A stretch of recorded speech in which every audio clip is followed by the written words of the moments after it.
comandante da Aeronáutica informou que houve um choque entre duas aeronaves esta tarde. Uma delas era um avião da Boeing 737-800 da Gol, que estava desaparecido desde o final da tarde de ontem, foi localizado. Por enquanto, não há nenhuma informação sobre sobreviventes. Não há sobreviventes neste voo do 737-800 da Gol.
Era uma sexta-feira, tinha acabado o expediente na Força Aérea, eu tinha me retornado para minha casa, eu fui informado que teria ocorrido um acidente, e para que eu voltasse para o CENIPA. E recebi uma ligação do pessoal do ACC, informando que a parte que toma conta, controla os tráfegos aéreos, informando que um Gol, na transição de Manaus para Brasília, ele tinha sumido da detecção radar.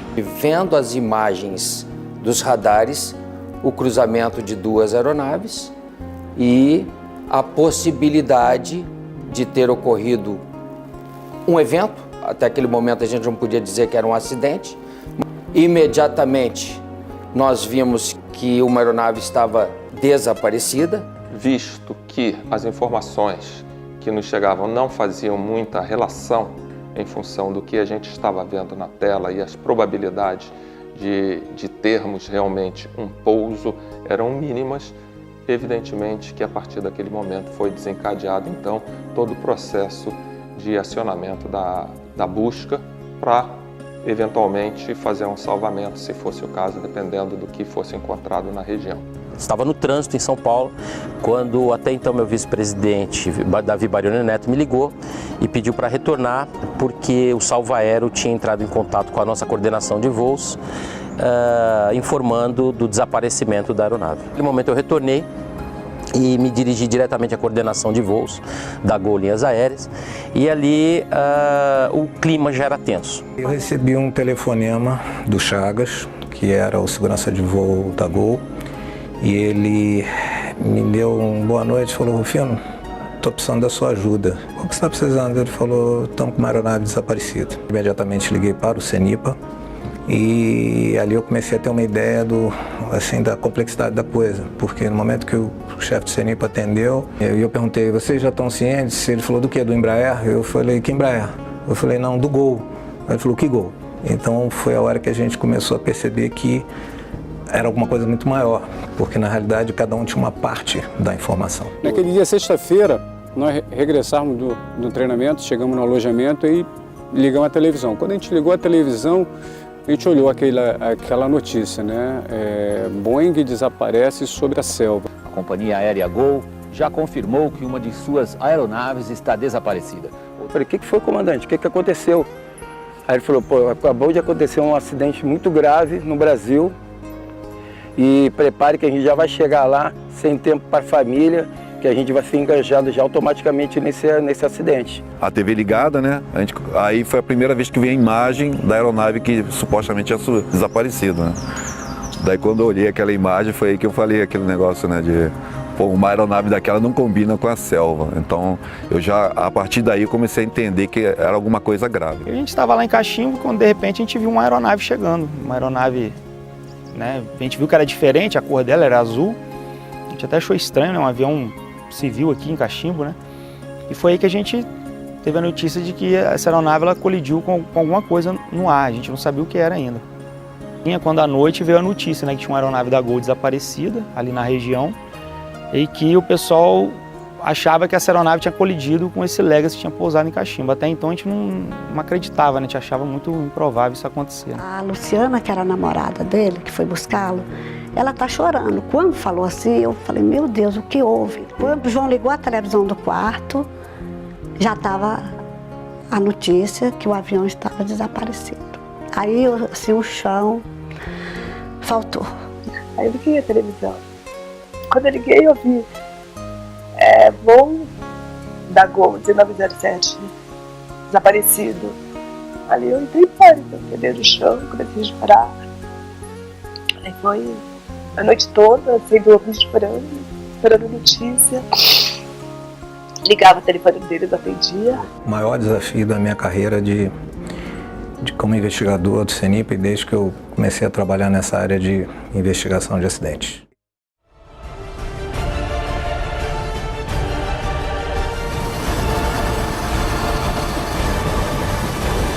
Foi decidido naquele momento que uma aeronave de busca deveria iniciar a busca no local ou nas proximidades do último contato radar. O padrão de busca ele foi feito num quadrado crescente. Imagina uma espiral começando do centro e indo rodando para fora, só que com formas de quadrado. À madrugada nós fizemos essa busca, identificamos vários pontos para que no dia seguinte a gente colocasse o 60-30 nesse mesmo padrão. Nós chegamos em Cachimbo em torno de umas 5 horas da manhã, né? Foi feito o abastecimento da aeronave e recebemos informação do Salvaero qual era a área que nós deveríamos realizar a busca. Eu lembro que a gente decolou, era por volta das 6 da manhã. Nós, junto com o 60-30, que veio do Rio, esse 60-30 ele pousou lá em Cachimbo, nem cortou o motor, desembarcou os militares e já foi fazer a busca junto com a gente. Não deu nem 10 minutos de voo, o 60-30 localizou a aeronave, né? Eu levantei da minha posição, da minha cadeira na cabine e fui olhar na vidraça do avião, né? Na janela do avião, para ver se a gente viu alguma coisa, porque eu vi bem distante uma fumaça que saía da mata. Como nós já havíamos terminado aquele padrão de busca que foi pago pelo Salvaero, nós nos direcionamos para aquele ponto onde estava saindo uma fumaça. E foi o tempo de nós chegarmos naquele ponto. Parece que aquela fumaça ali era só para mostrar para a gente onde que eles estavam. E nós localizamos parte da fuselagem. Eu lembro que a gente via muito nítido o trem de pouso do avião da Gol, que estava lá caído. No momento em que acharam a asa, marcaram no GPS. Passaram essa informação para os helicópteros. Os helicópteros prosseguiram para lá para localizar. O helicóptero passou em cima do ponto, viu a asa, fez uma curva para voltar e já perdeu de vista a asa novamente. Tamanha era a densidade da mata e a forma como fica escondido a aeronave dentro de uma mata com árvores de 25, 30 metros de altura. E ali chegando, fizemos um procedimento, verificamos qual a melhor situação para a gente descer, né? A princípio seria por rapel, mas o piloto preferiu fazer por guincho, questão de segurança, porque tinha muitas árvores ali, e ali efetuamos a descida. Descemos aqui no local, eu desci primeiro, e a gente já observou a cena de destruição estabelecida, né? É uma total, pela visualização do primeiro fragmento da aeronave, tivemos logo a impressão que a aeronave ela se fragmentou no ar, né?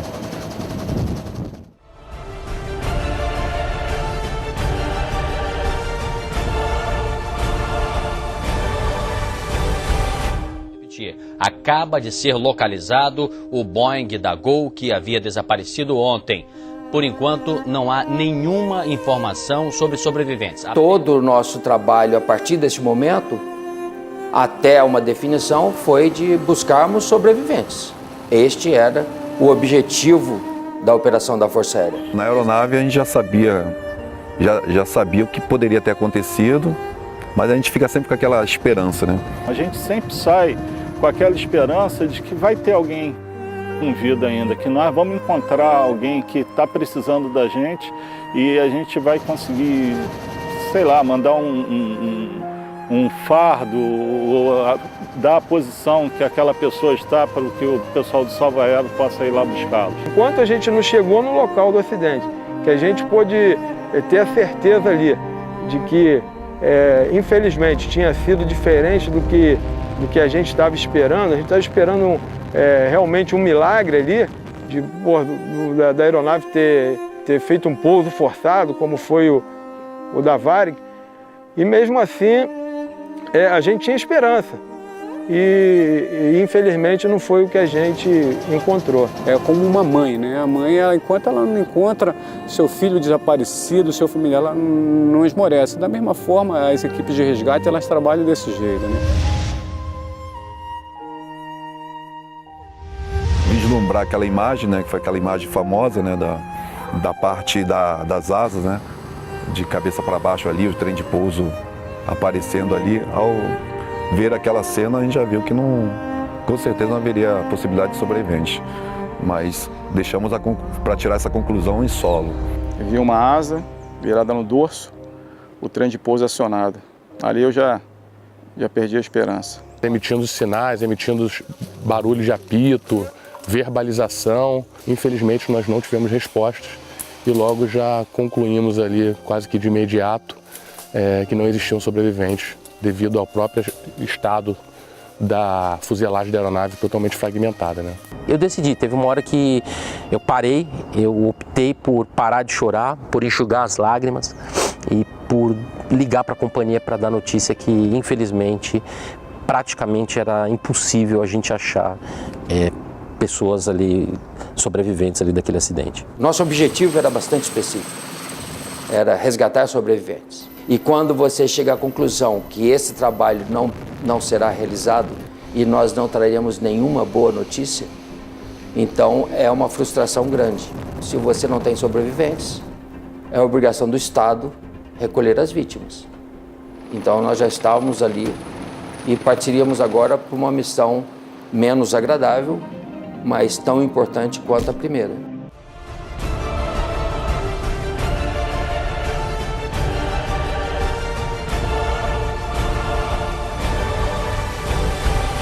No primeiro dia, nós escrevemos nesse quadro objetivo e não escrevemos nada além de que um número, 154.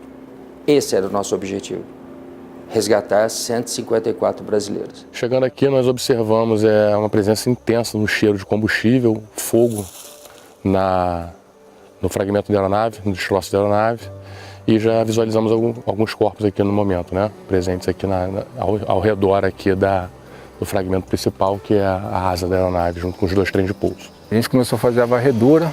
Como a gente não encontrou sobrevivente, a gente se preocupou a fazer o recolhimento dos corpos. E a gente dividiu as equipes, abrimos uma área de trabalho. Primeira coisa, a aeronave, ao voltar, vai precisar de uma clareira. Vamos iniciar a abertura de uma clareira, para descer outros militares com mais segurança, de rapel, por guincho, e futuramente a aeronave poder pousar. Quando a gente abre uma clareira, a gente determina, a gente olha, tem uma ideia mais ou menos, vamos levar 3 horas para fazer essa clareira aqui, é o que nós vamos determinar. Então a gente já fecha diretamente com a equipe do helicóptero, saber o seguinte, daqui a 3 horas vamos voltar. Então quer dizer, 3 horas aquela clareira tem que estar aberta. Em função do treinamento que a gente tem, a gente consegue trabalhar como fosse um dominó. Pegar uma árvore de grande porte e essa de grande porte levar outras de pequeno porte. E isso nós começamos a fazer. Chega em determinada situação que a motosserra fica tão pesada que você não consegue mais segurar a motosserra. Foram estabelecidas algumas clareiras, algumas áreas intermediárias, onde nós trazíamos esses corpos para essas áreas, preparávamos, né, dentro de recipientes, que nós chamamos de sacos de despojos, né, e ali esses corpos eles eram içados pelo helicóptero. E era assim, no nascer do sol a gente já decolava a primeira tripulação, ia lá para a vertical da área, né, descia naquela clareira. No início a gente descia e colocava os corpos dentro do helicóptero. Um homem encontrava, mas tirava 6 da busca para carregar esses corpos até o local da clareira maior para ele ser levado Como foi encontrando muitos corpos, né? Ficou mais fácil a gente fazer a carga externa que a gente fala, né? A gente colocava os corpos numa rede, o helicóptero não chegava a pousar. A gente aproximava, amarrava a rede embaixo do helicóptero e a partir daí a gente trazia os corpos nessa rede. Isso durava o dia inteiro, era das 5 da manhã às 5 da tarde, ou às vezes até às 6, né, quando o pôr do sol era um pouquinho mais tarde. Quinto dia, nós encontramos a cabine do avião, onde estavam os pilotos. Então a cabine ela dividiu e encontramos dentro da cabine os 2 pilotos. Foi um trabalho para tirar os pilotos ali de dentro. Realizamos o corte de fora a fora da cabine com o machado, rebatendo a lateral dela para cá com muita dificuldade, empregamos ferramentas de tração para que a gente pudesse ter acesso aos 2 pilotos que aqui estavam na cabine e retirar os corpos dos 2 pilotos. Então, o cenário é a cabine destruída, né? Dificuldade imensa de adentrar o local onde estava o despojo dos pilotos e a gente analisando, a hora passando e missão dada, missão cumprida, nós fomos infiltrados por, acredito, 7 horas da manhã, 7 e pouca da manhã. Quando foi 1 e pouca da tarde, nós estávamos tirando o primeiro piloto ainda. Nós abrimos a cabine por cima, ele entrou, se agarrou para poder trazer os pilotos para fora da cabine, para poder a gente trazer para identificação e entregar para os familiares. O nosso trabalho é focado nisso, é poder ajudar o próximo, a gente trabalhar em prol da missão. A missão aqui era cortar a cabine, era retirar os corpos aqui, os 2 pilotos que aqui estavam, e entregá-los à equipe de remoção para que os peritos fizessem a identificação dos corpos, né? A cada corpo que a gente achava, a cada corpo que a ML identificava, era um momento marcante.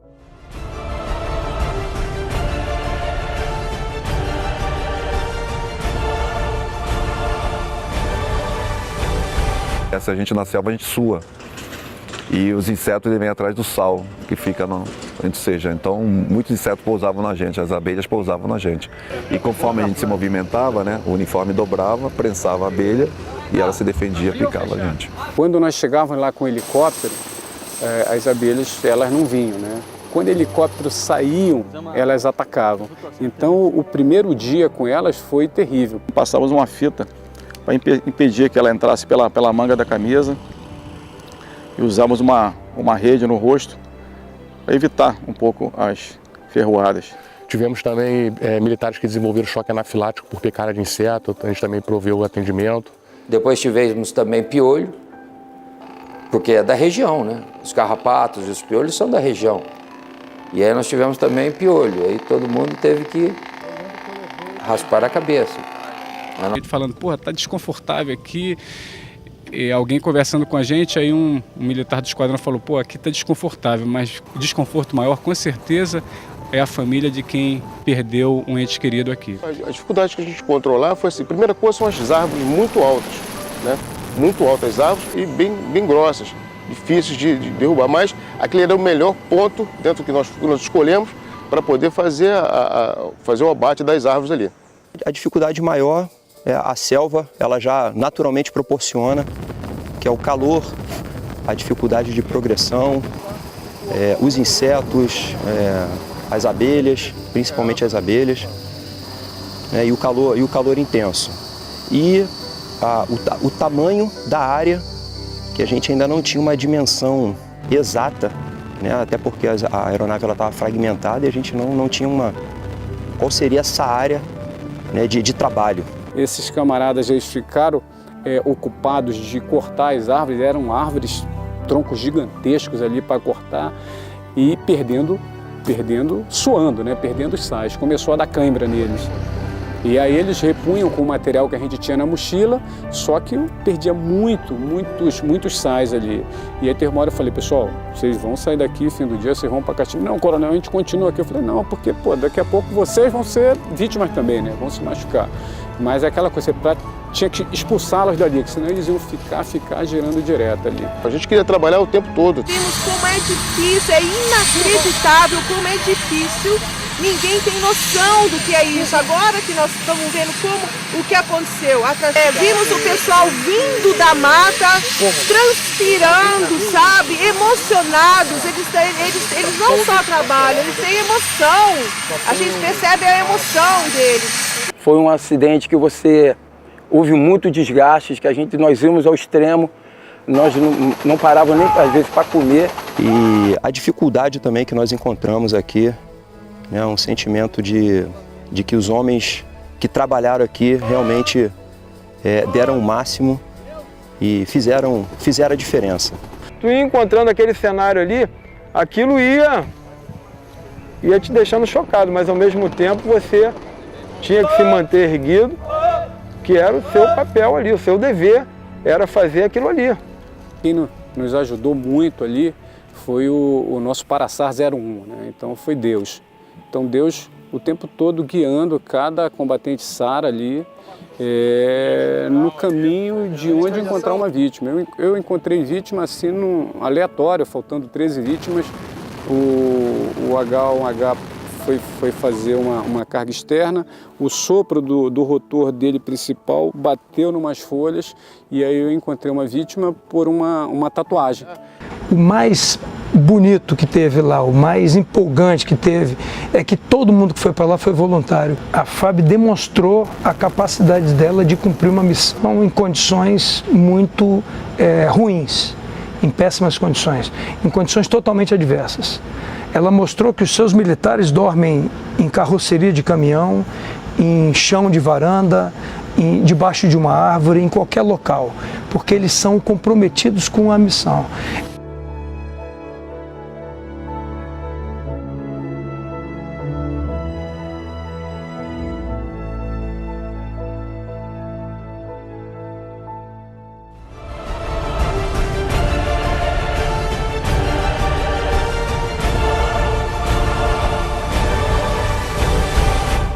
Eles definiram naquele momento a fazenda Jarinã, que seria a mais próxima e com mais condições de ser utilizadas.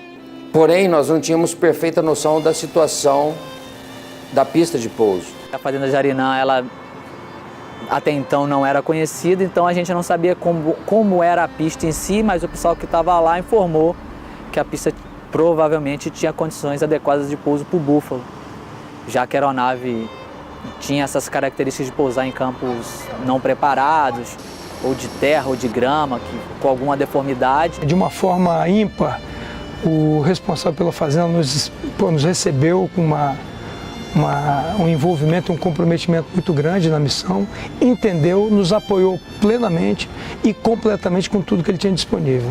De lá montamos um pequeno quartel-general para que pudessem deslocar os helicópteros até o ponto onde foi o acidente. Quando nós chegamos, nos primeiros dias, a gente não tinha onde ficar, né? A gente tem as nossas barracas, nossa rede de selva, mas aí era sexta-feira, tinha a escola da fazenda, o seu Milton de imediato ofereceu a escola para a gente ficar, que era coberto de chuva, então era mais confortável. Então utilizamos aquelas instalações ali das escolas, da escola da fazenda, até segunda-feira, quando as crianças retornaram às aulas, aí nós passamos a montar a rede de selva e as barracas ali para continuar a prosseguir nosso trabalho. Então tudo que a fazenda tinha foi disponibilizado na época, né? Nós tínhamos a comunicação, ainda era precária, mas a gente tinha o telefone, tinha rádio, né? O nosso refeitório, as instalações, né? Nós dividimos todas as casas, alojamentos, a casa do administrador, do gerente, virou quase como um quartel general, né? Onde se reunia, onde se discutia tudo que seria executado no outro dia em função do acidente, para o resgate dos corpos, né? No início, o pessoal que estava na fazenda e principalmente na clareira era ração. Cada um tinha a sua ração. E cada um que ia para a clareira tinha que levar uma ração mínima para 3 dias, porque a gente podia não chegar por questões meteorológicas, falta de equipamento, falta de helicóptero. Nós temos material para ficar 3 dias na selva, mas aquilo ali tem que ser suprido. O uniforme vai embora. Então a Força Aérea ela montou uma base, como eu falei, montou uma base aqui em Cachimbo, montou uma base em Jarinã. No campo de provas do Brigadeiro Veloso, porque era o local que permitia a maior infraestrutura, né? E onde era o ponto de ligação. Tudo que nós recebíamos no CPBV. Tudo que tínhamos que tirar, nós tirávamos através do CPBV. Então, ali ficou a concentração do nosso efetivo, ali ficou o descanso para a maioria, ali ficou o local onde a refeição era mais bem preparada. Ali nós recebemos o MAPRE, que foi a primeira vez que foi utilizado o módulo de alimentação a pontos remotos e foi utilizado para valer. E nós tivemos refeição de altíssima qualidade. Lá em Cachimbo, o Querso também fazia a sua reunião diária com a equipe dele e com o pessoal do Paraçá, com o pessoal de Exército, etc., que já estava chegando lá. E ali as demandas apareciam.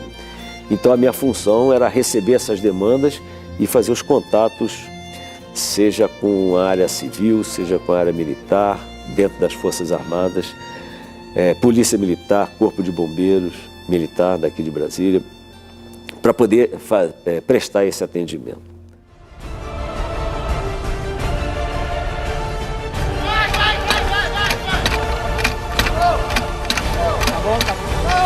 Você não deve considerar que você tem que achar 154.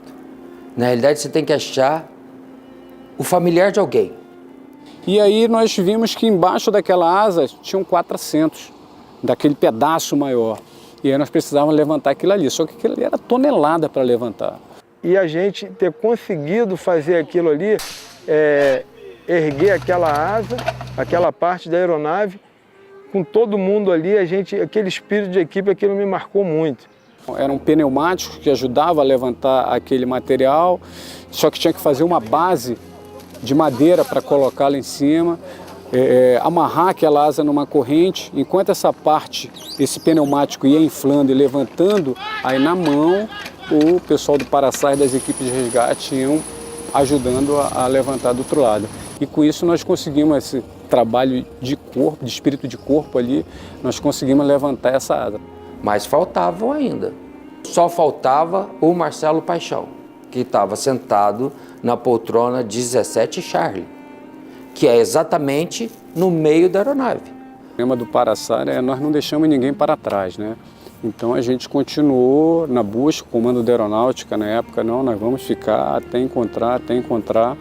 E nós praticamente limpamos aquela selva. Aí a Força Aérea determinou que nós retornássemos. Dia 20 de novembro é o aniversário do Paraçá e eu lembro bem, uma coisa que eu lembro bem foi nas palavras da ordem do dia, eu lia as palavras do comandante e falei que a missão foi cumprida.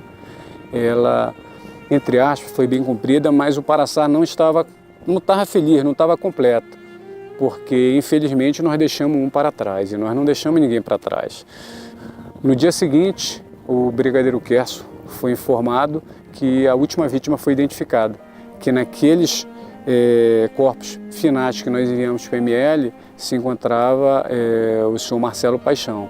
Ele falou: Moreira, pô, meus parabéns, meu amigo. Pois não, Brigadeiro, o que foi? Ele falou: pô, nós não deixamos ninguém para trás. Pô, aquilo ali, assim, foi emocionante, sabe? Passar aquilo para o esquadrão, pô, foi muito bom. Aquele momento ali foi muito marcante que, mais uma vez, serviu para reforçar ali que a equipe ali ela foi fundamental para a gente obter o sucesso da missão ali, que foi entregar todas as vítimas ali, os restos mortais de todas as vítimas aos seus familiares. Ter um enterro digno ali e acabar com aquela agonia. E afirmando justamente a satisfação que foi a FAB ter prosseguido até localizar o Marcelo, porque se ficasse um sem localizar, eu tenho certeza que essa homenagem de hoje ficaria incompleta. Pai nosso que estás no céu, santificado seja o vosso nome, venha a nós o vosso reino. E a satisfação do dever cumprido é o melhor, esse de Nós não deixamos ninguém para trás, nós não deixamos mesmo não. A gente vai lá, foi dada a missão, a gente cumpre a missão. O meu marido costuma dizer que vocês foram os nossos braços e as nossas pernas, onde nós não podíamos ir. E foi por meio de exames de DNA que nós conseguimos identificar as 3 últimas vítimas. O Marcelo Paixão, no caso, foi a última vítima, por meio de exames de DNA realizados nesses vestígios encontrados, nesse material biológico encontrado sob a asa da aeronave. Naquele momento foi definido o encerramento da operação, quando foi identificado o seu Marcelo Paixão, o último que faltava. Não tem como manifestar a gratidão que a gente tem por eles. A gente sabe que o trabalho foi corajoso, foi difícil, e só acabou quando eles deram pra gente a oportunidade de enterrar nosso familiar. A alegria dentro da tristeza, não sei se acontece esse tipo de coisa, mas foi uma etapa a ser concretizada, porque o que mais nós pensávamos era como seria se não tivesse identificado, não é? Você ter um ser disperso no tempo, não é? Aí, quando na hora que trouxeram aqui a informação, se fosse um outro tipo, era uma comemoração, entendeu? Como que é, dentro daquela tristeza toda que estava, foi uma etapa vencida. Aí levaram uma cruz, até foi eu que fiz a cruz, porque foi assim improvisada, nós vamos amanhã, tal horário. Aí eu peguei uns pauzinhos, fiz uma cruz, levaram as flores e eles fizeram uma plaquinha, né, e colocaram.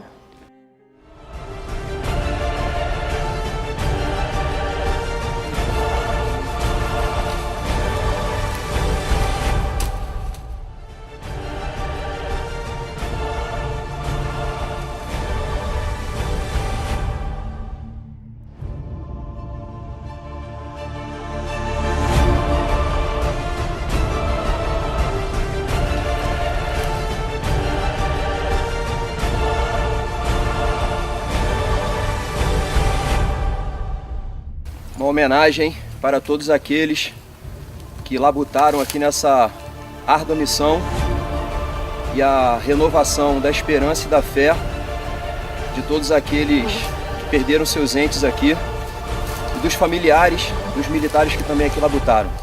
São 10 anos para a gente lembrar com orgulho do que foi feito na Serra do Caixão.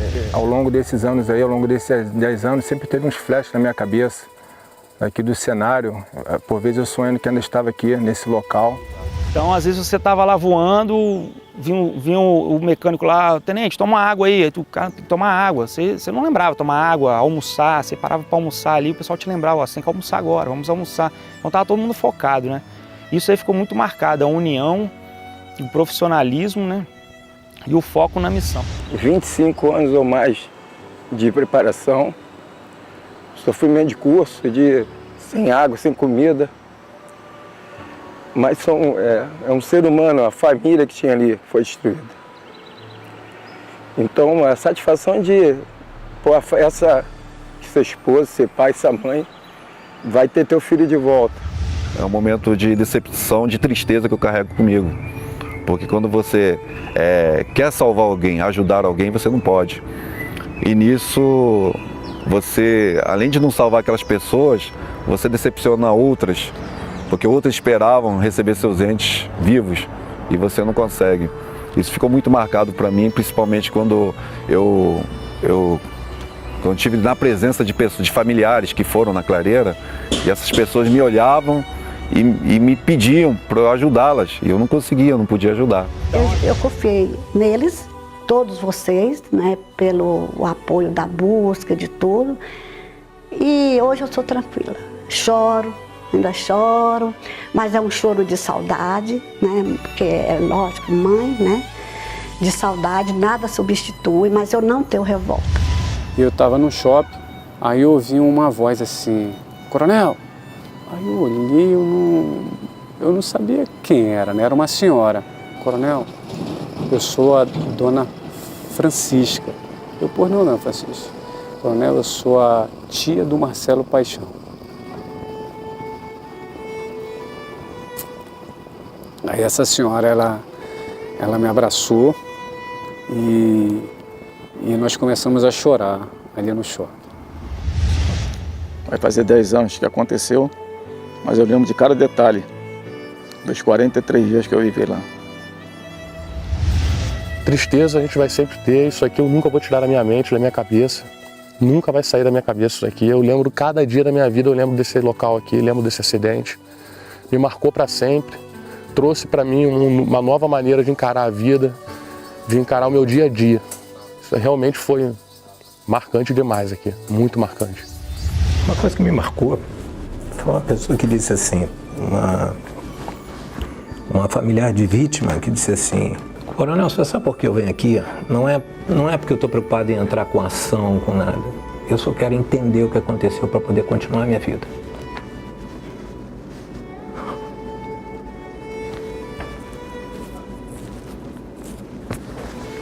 Então eu entendi que esse trabalho, além das recomendações e de tudo que a gente tem que fazer, ele na realidade ele é muito importante para, às vezes, para uma pessoa tentar entender por que a vida dela mudou. A gente sente a ajuda das pessoas, acalenta o coração. Quando você percebe que as pessoas estão te ajudando, estão ali sofrendo com você, né? Como essa reunião, nessa mesa redonda e muitas outras, militares choraram com a gente. O comandante Quest, passou-se o tempo aí, ele entrou para a reserva, não é? E eu fiquei com um desejo muito grande de dar um abraço nele, né? Representando todos, porque foi a alegria maior que a gente teve diante daquilo, foi eu receber aqui para dar um abraço, não é? Então, é com um gesto simples que a gente tenta agradecer os demais, não é? Muita saudade, assim, de coração mesmo. Muita saudade e muito agradecida por todos vocês e por todos que contribuíram. Todos que contribuíram, do IML, vocês, né, a aeronáutica, o pessoal lá da fazenda, também todos que até um que colocou a gasolina nos aviões, até o que colocou a gasolina nos aviões, eu agradeço. Porque estava em prol de todos os 154 e meu filho estava entre os 154.